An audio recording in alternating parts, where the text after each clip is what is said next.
One moment that changed it all. In the interview today, you'll hear about the passing of Jennifer's mom and how it impacted not only her life, but the life of her families.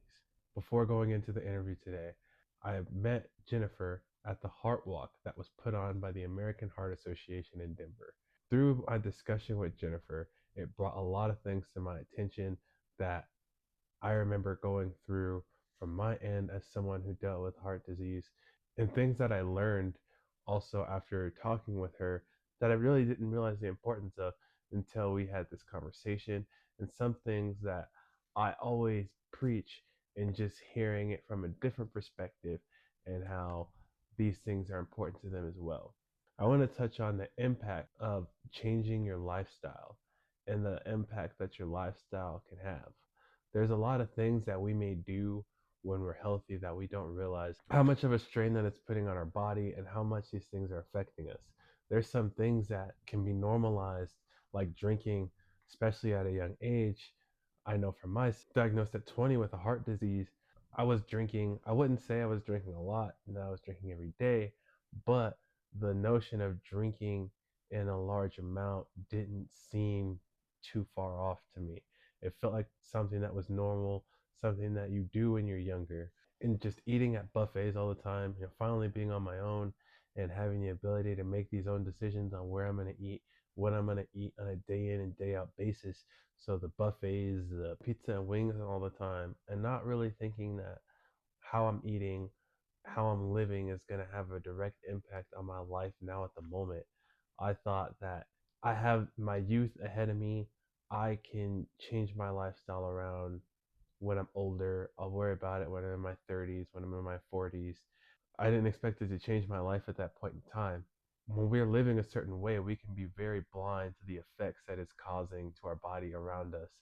And it's just building. I feel like I was lucky being able to have my diagnosis at 20, because who knows what my life would be like today if I continued to live that way, waiting until I got into my 30s to make a change and do something to care about my health. With that being said, to make my health better, I had to change a lot of my lifestyle, my activity, what I ate, and watching my nutrition. It wasn't really something I cared about before.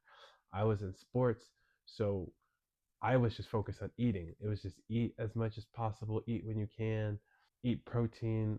Didn't really care too much about eating vegetables and fruit, and about knowing all these nuances about the vitamins and nutritional aspect of food and what's going in versus what's coming out and how much I'm moving for the day.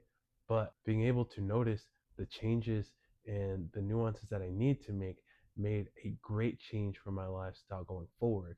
Yes, it was something that I'm grateful for, because now I'm able to have a healthier life, something that could be more sustainable and last a lot longer, and lead that to a healthier life as I get older. I've noticed from people who I know that are around my age, I have less health problems. I have a lot of things I don't have to worry about that a lot of people I see my age starting to have to concern themselves with. Another big factor with the change of lifestyle was changing my weight.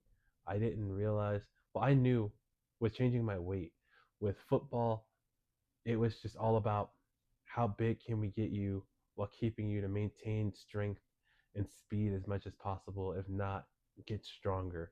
It wasn't necessarily something that was geared to my long-term health and how it was affecting my body that way. So getting my weight under control, it definitely helped my heart out a ton. It took a lot of strain off my body and my heart having to do so much work just to maintain how much I weighed. I was 330 pounds at one point, and it's crazy to think that it feels like yesterday, but it was so long ago how I was carrying all that around, and just changing that and taking that weight off my body and taking that strain off my heart has also made those positive impacts to my heart being better and being able to make my heart stronger.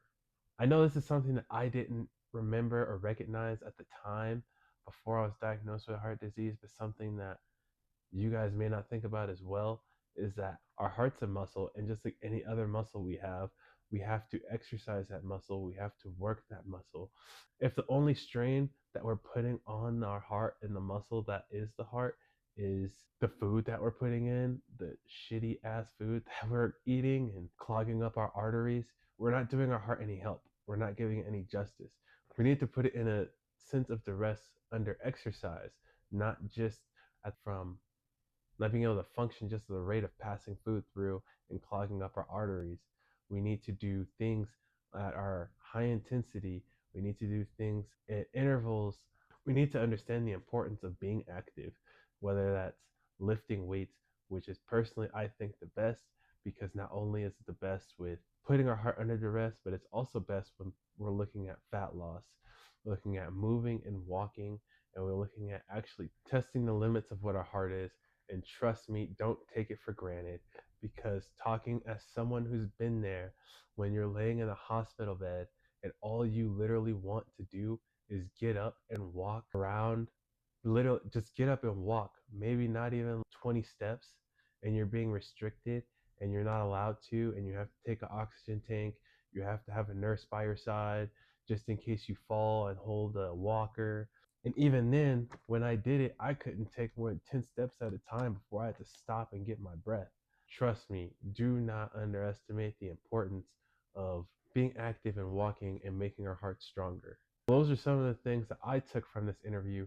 I hope you guys enjoy this interview as well. Until next time. Okay. So, did you know your mom had heart disease your whole life, or No, just she died at the age of 53. 53? 53. Okay. So, what changes have you made with your life after? I used to be 270 pounds, Mm-hmm. and I had gastric bypass, Okay. and that was going on in December. Will be 5 years, Okay. and I have participated in 5Ks. I work in healthcare, and I knew better, but Mm-hmm. things were a little harder then, and now with 5Ks and just a different lifestyle, food choices, I've just made changes, and I've decided that I didn't want to be like my mom. I'm now going to be 54. Wow, So that's we've awesome. all made it past our mom's age. So, and I had 3 older sisters. That's really great. Yeah. So, is that something that ran in your family, or you just kind of found No. out? No. My dad's 84. All my Mhm. sisters are, my oldest sister is 60, and we didn't know. Okay. Yeah.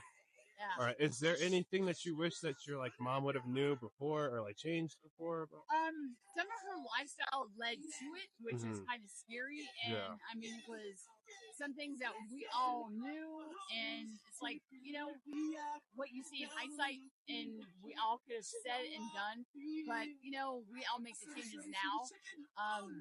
We wish we could have told her and said and made a better effort, Mhm. but we didn't. Right. So that kind of sucks because I would love to have her around, but Mhm. that's kind of the bummer part. Yeah. Which we could have. We could have, should have. Yes. So Yeah. yeah. 100%. Well, thank you for taking time to talk to me. Have a I great walk. appreciate it. I They will. love You your too. kids. Yes, I know, right?